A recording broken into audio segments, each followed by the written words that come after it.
जय जोहार संगवारी हो सब बने बने मेरे इस YouTube चैनल प्रकाश पर आप सभी का फिर से स्वागत है। हम आज सभी मिलकर सीखेंगे, जानेंगे कि आखिर ये हवाएं चलती कैसी है, ये हवाओं का निर्माण होता कैसे है। तो आइए आगे देखते हैं कि ये हवाएं चलती कैसे है। इसके दो इफ़ेक्ट पाए गए हैं। देखिए, एक है थर्मल इफ़ेक्ट और एक है डायनेमिक इफ़ेक्ट। सबसे पहले डायनेमिक इफ़ेक्ट को समझते हैं। क्या होता है, जो अर्थ है, जो पृथ्वी है, वह अपने ही एक्सिस पर घूमता रहता है इस तरीके से, और साथ में सूर्य के चारों ओर भी चक्कर लगाता है इस तरीके से। तो इस चक्र में क्या होता है, गति रहता है। तो इस चक्रण के कारण ही हवाओं का निर्माण होता है।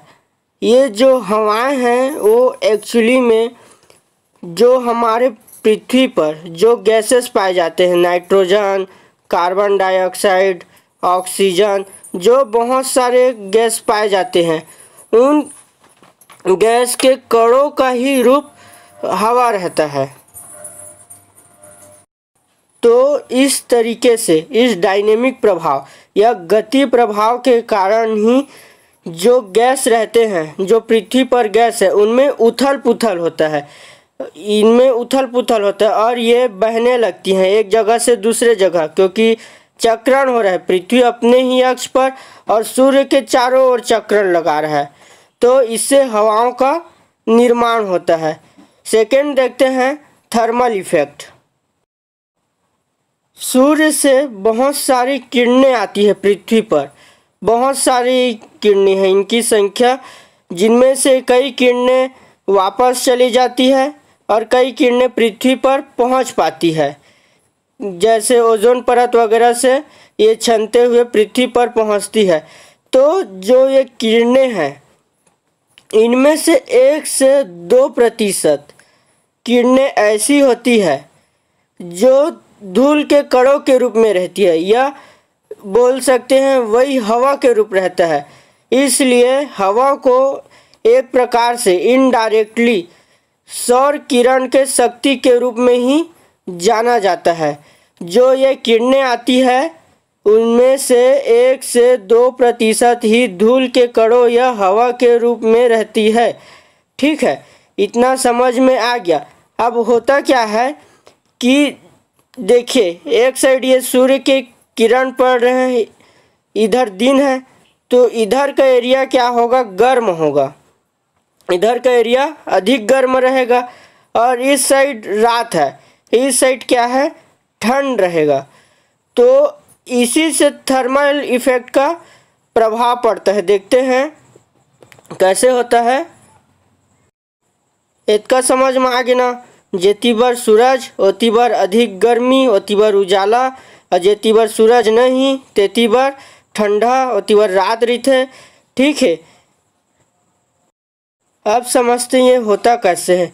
देखो, सूर्य के किरणें जब इस धरती पर पड़ता है, इस लैंड एरिया पे पड़ता है, तो उससे क्या है, ये एरिया गर्म होने लगता है। और जो हवा रहता है, सूर्य से कई 1 से 2% हवा आए हैं, जो ये हवा रहता है यहाँ का लैंड के पास का, वो गर्म होके ऊपर उठने लगते हैं। इस तरीके से वो ऊपर जाने लगते हैं, गर्म हवा जो है, और उनमें प्रेशर की कमी आ जाता है, जिससे कि वे ऊपर उड़ते हैं। और जो ये समुद्री एरिया रहता है, वहाँ ठंडी हवाएं रहती है, और इस लैंड एरिया, ज़मीन एरिया की अपेक्षा अधिक भारी रहती है। तो ये जो ज़मीन वाली हवा रहती है वो ऊपर जाती है, और उसी का जगह लेने के लिए ये जो ठंडी और भारी हवाएं हैं वो इस ज़मीन वाले एरिया पर आ जाती है। देखो, ज़मीन वाला जो हवा है वो ऊपर गया, और क्योंकि वह हल्का हो गया था और हल्का होने से ऊपर उठ गया। और जब जगह खाली हुआ तो जगह खाली होने होते ही कोई ना कोई उसका स्थान तो लेगा ही। तो ये जो ठंडी और भारी हवाएं हैं ये तुरंत उसका स्थान ले लेती है। देखिए फिर से समझते हैं थर्मल इफेक्ट क्या है।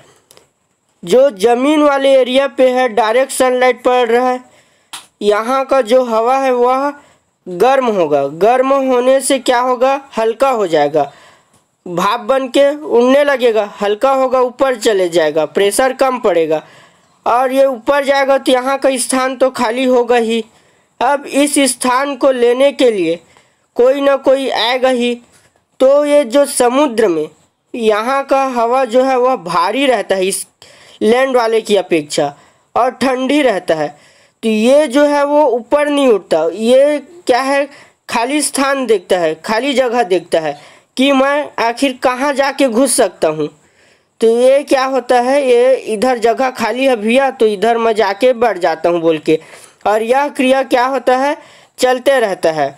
और यही क्रिया रात में क्या होता है, उल्टा हो जाता है। देखते हैं कैसे।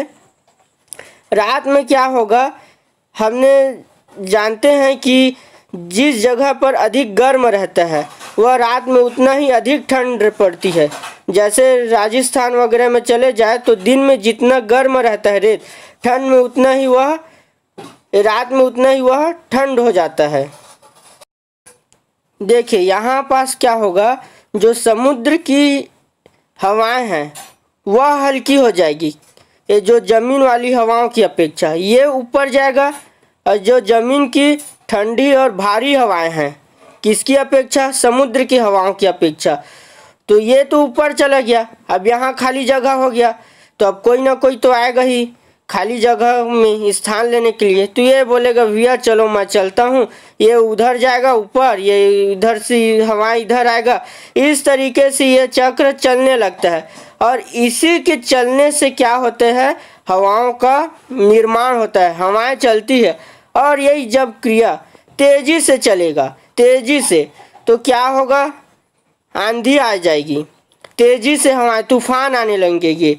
जब ये धीरे धीरे चलेगी हवाएं तो सामान्य हवा जो चलती रहती है, और जब ये एकदम तेजी से चलेगी तो आंधी तूफान आ जाएगा। इसे ही थर्मल इफेक्ट के नाम से जाना जाता है। यह तापीय प्रभाव बोलते हैं हिंदी में, कि गर्म हवाएं जो हैं हल्की हो जाती है, वह ऊपर चले जाता है और उसका स्थान लेने के लिए ये ठंडी हवाएं जो भारी होती है वो आ जाती है। यही तो प्रकृति के नियम है ना, ओखर जगह लेहे बर कोनो न कोनो तो आवेज करी। तो ये जो है बार बार चलते रहता है, इस प्रकार से हवा का निर्माण होता है। आइए इसे और समझने का प्रयास करते हैं। देखिए इस समुद्र में से ठंडी हवाएं निकलेगी और ये जो पहाड़ी एरिया है उसमें से गर्म हवाएं। तो ये जो समुद्र की हवाएं हैं जो ठंडी और भारी रहेगी, ये इस पहाड़ साइड चले जाएगा, जो ये इधर पेड़ पौधे दिख रहे हैं उधर, और उसमें से जो भारी हवाएं हैं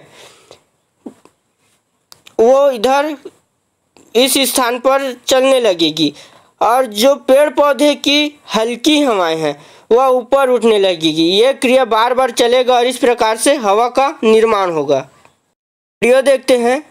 देखिए इसमें क्या मौसम दिखा रहा है, ये समुद्र है उसमें भारी हवाएं हैं और ये जो पेड़ पौधे हैं उसमें हल्की हवाएं हैं। तो जो क्रिया बार बार चलेगी, अब तो आप लोग समझ गए होंगे। ठीक है, सब समझ गया ना। ये था आज का मेरा वीडियो। नेक्स्ट और कुछ मज़ेदार वीडियो लेकर आऊँगा। धन्यवाद आप सभी का।